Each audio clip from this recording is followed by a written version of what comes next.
Hey guys, welcome back to my channel if you're a current subscriber, and if you're not, you just so happen to stumble across this video, or maybe you saw the post about it and you wanted to come see what it's about. I'm glad you're here, and I hope you hit the subscribe button, that red button somewhere around the video. Just hit the subscribe so you can have updates on my next videos that I'll post weekly.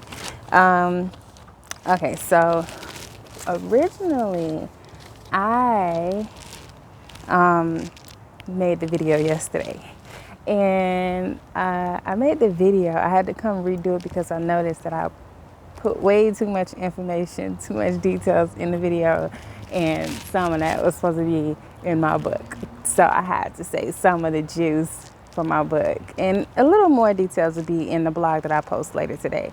But I wanted to keep this video. I'm trying to keep it no longer than 10 minutes, but you know how my blabbering mouth goes once I'm speaking of something passionately or whatever. It can keep going and going. So I don't want to make it too long though. So I'm going to go over, just brief details, minor stuff, that happened while I was in Ghana. I know a lot of people have been asking about it, and I have not been talking much about it, but since yesterday was considered my 1 year anniversary, I've been ready to talk about it, but I was like, I'm gonna wait till my anniversary, put it out. And so you saw I put up the post, the pictures and everything yesterday on Instagram and Facebook. Also, I had on like this yellow dress, right? And that was something that was special to me also for that day, because it was something like that was one of my favorite dresses. Like, I had got that dress when I was back in Ghana, and I thought the dress was beautiful. But after, once I go after everything happened, whatever, I didn't wear the dress anymore, and it was like a trigger, And so to be able to put on that dress, and I was like, ooh, I feel good, ain't no triggers. I'm healed. Like, it was great for that day. It was a great dress for that day, as a reminder of many things and just to show my strength. Okay, so let's go into it. What am I talking about? Okay, so like I said, yesterday was my anniversary to the day that I got married a year ago in Ghana. And so for those of y'all that probably follow me already, you probably remember, oh yeah, she did post some wedding pictures, and then she just kind of disappeared and didn't say nothing else about her relationship or marriage. Well, why is that? So it's beautiful out here today, y'all. I had to come out here and do this. So I had to write notes so I can keep myself on track, because I know I go off track and then be talking about stuff that I don't even need to be talking about just yet. So I had to write a few notes to know what what is the most that I'm going to reveal today. So basically starting out, how did I end up in Ghana? Well, first off, I had met him online, and so we started chatting online, and then we went to the phone and everything. And I was like, I'm a busy person, and with my whole not really being able to communicate with people in the public, whatever, I thought, well, why not try internet dating and see how, if I meet somebody that way, whatever, because I wasn't good with really just talking to people out in public. And so I tried it, and things felt cool, whatever. I knew to ask certain questions so I can know if he was, that type of person that people warn you about. And so I felt he had to pass the test, and so I, we were talking for a while, and it came around November-ish. Well, it came around the time where, no, I didn't leave till January. But originally I was planning around October and all that, which is usually the time that I start traveling every year. And so I was already planning to go to Africa. I was planning to go to either Tanzania or South Africa, and I couldn't decide. So since I had been talking with him, he persuaded me to come to Ghana, which Ghana had not really been, in my plans. I don't know, it never really excited me. I know a lot of people is going there, it's people that's, enjoying their time or whatever. But it wasn't on my list. But, I was like, well, I guess that'd be cool to go with somebody, that I've been getting to know, and that way I can explore for the first time with somebody. Because usually when I travel, I always go by myself places and just explore. I never really travel with anybody. So, anyway, so I felt this was a need to open up about this now, especially because right now, with everybody being locked in because of COVID, a lot of people are getting more into internet dating. I remember when it was a day where it was like, ooh, you play on the internet? I even see Facebook now have a dating area in Facebook or whatever. So because people stuck at home, they still want to meet people, and I get it. And so I've also been hearing from friends or whatever that they're meeting Africans, foreigners. I don't want to just point a specific thing on African people, even though it's a really big deal there. But I'm just going to say foreigners. That's some of my friends been meeting and whatever, and they've been asking me questions, whatever. So I felt the need to, talk about this information right now, just so people can know what to look for, so they don't make the mistake that I made. And so yeah, like I said, I wanted to really just say that I'm not, attacking Africa, attacking African people, or whatever, which is one of the reasons why I had been avoiding this conversation anyways. It was a few reasons, but one of the reasons, because when you open up and you tell your truth about things, especially when it has something to do with you telling about things that's happening in Africa, Black people tend to attack you, especially the so-called woke conscious community. They are ready to attack. You can't say nothing about Africa. And so it's like, you know what? Risk it all. I don't care. It's you can't just have a bunch of people posting videos about, oh, why you need to move to Ghana, why you need to move here, whatever, and nobody's posting the truth about what's really happening there, and you go there unprepared. You know what I mean? And you end up in a worse situation than you was when you was here in the U.S. So I know it's my time to start speaking out more about things that's happening in there in different places. This is why I feel like I was always led not to just go there, but to just travel, because now I'm able to connect with the culture, connect with the locals. Like, in reality, it's not me just learning from the internet. I'm actually learning there and knowing what's really going on. Can't nobody just tell me, oh, this happened, and they never step foot in that place. So that's what I love about traveling. So I got to experience a lot of stuff that nobody's talking about in these places. So, yeah, that was one of the reasons why I had been avoiding it. Because, the conscious community, they could be sometimes they're so woke that they're asleep more than when they was so-called woke up.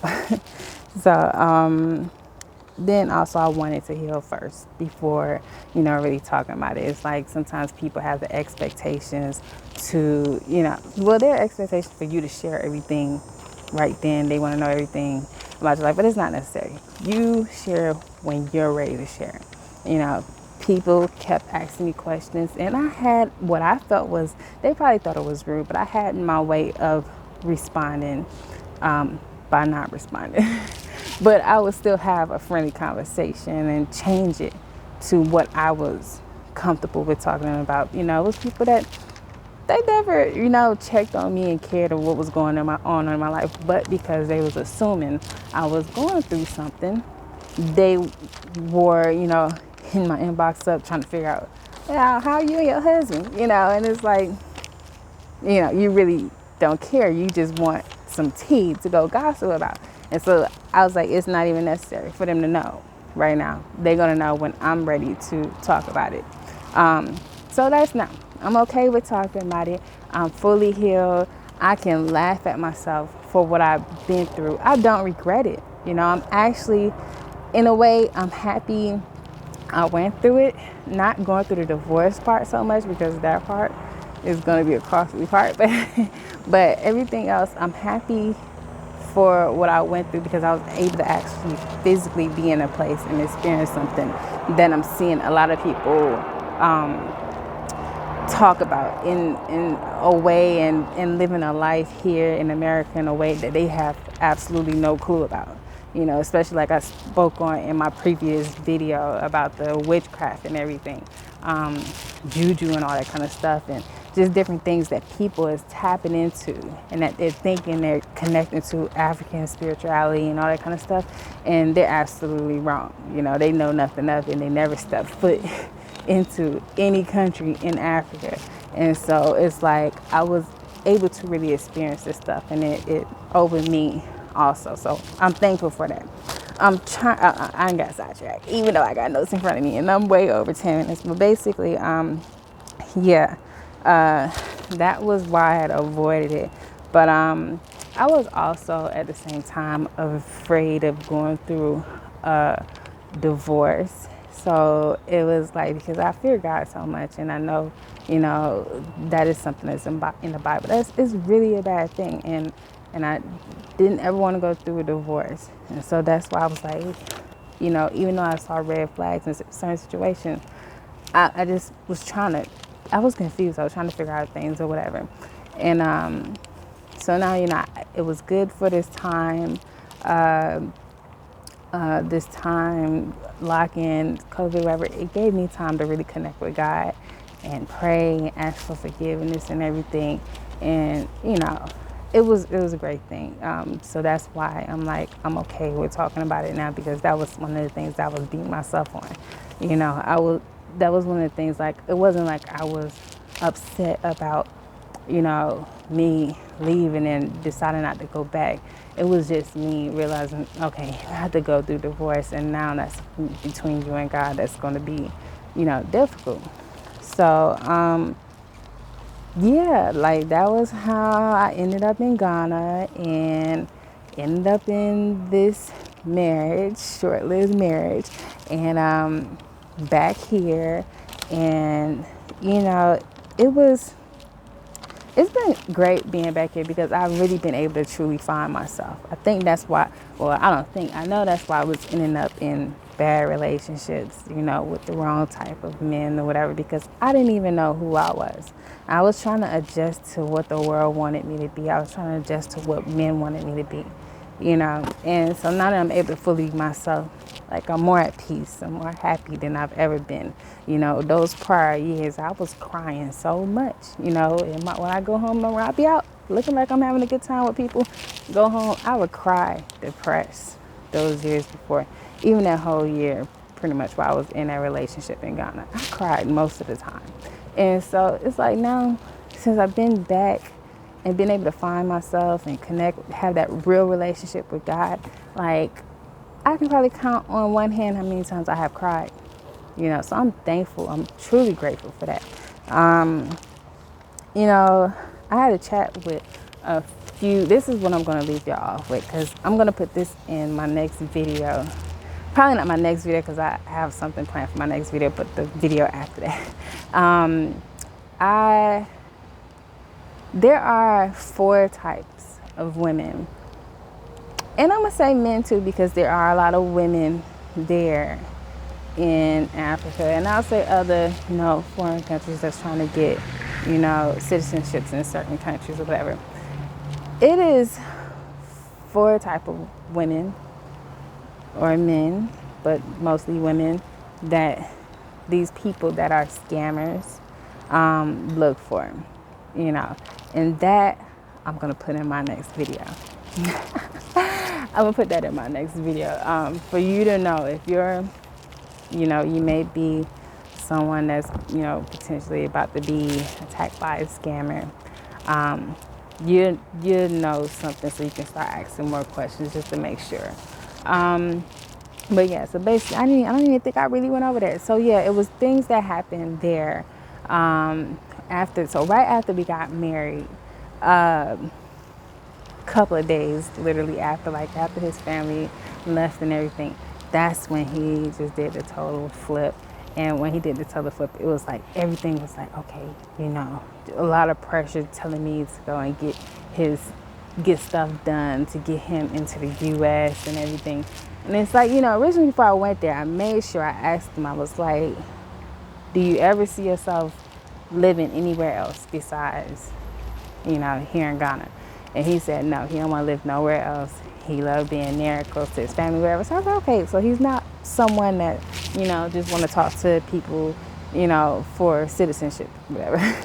I asked other questions too, but so yeah, sorry, I was like a little spider. But so yeah, I asked that and other things, and then I started to feel it was cool. But yeah, like closer we got to the marriage, he was asking little things here and there. But then once we got married, it just got real toxic. Like everything was US this or Canada this. Everything was him trying to get out of the country. And there was so much pressure. He even put a time frame on me and told me I better have him out of the country by so-and-so or else. And I'm like, and so it just got really bad at that time. And I knew like I needed to get out of there. But at the same time, I wasn't really looking for a way to get out of there. I was confused because it was like just so early in the marriage. But so then I ended up having to leave because like a last minute thing for personal reasons for my dad. I had to come back, but that was just like supposed to be, a few weeks, and I had planned to go back to Ghana. And so while I was here with my dad, it just so happened, some things were sent to me. And then that's when I, found out some things, and then I just knew like, I'm leaving this situation, and it's much easier now because I'm already here. I'm not going back. So I decided not to go back, and left everything behind. Everything I had there, I just left it. And I just left everything there.